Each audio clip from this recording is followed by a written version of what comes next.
والله هادشي حشومه اللي كيوقع. التحكيم ديال افريقيا كيبقى غير في افريقيا. هادشي هذا بعدا انا ما عمري شفتو. شوف هاد اللقطه هادي مزيان، شوف التدخل الخشن المتهور على ابراهيم الرباش. شوف اصاحبي شوف، وراه بغى يحيد له القدم ديالو، بغى يحيدها له.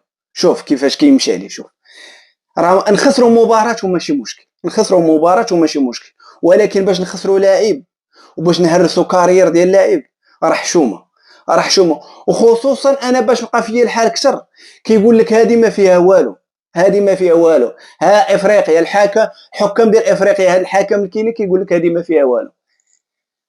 فين هو اللوجيك؟ فين هو المنطق؟ ما كيفهمهاش. هذه الدري صغيور ما عمرو شاف كره او لعب كره، جا هذا يقول لك هذا راه ضربه.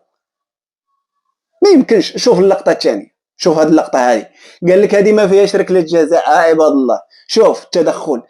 راه المدافع ما بقاش كره، المدافع ضرب الرجل ديال ابراهيم الرباش، راه مشالو للقدم ديالو، راه ما بقاش كره. اذا بيلانتي، القانون راه واضح.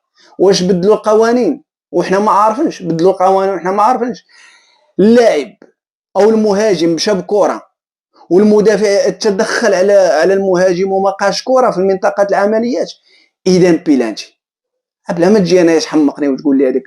والسيد 4 دقائق هو كيشوف اللقطه وفي الاخير كيقول لك ما فيها والو. دي عينك والله خويا. هاد الناس هادو والله حتى العجب. انا بغيت انا نهبل معاهم في هاد المباراه هادو.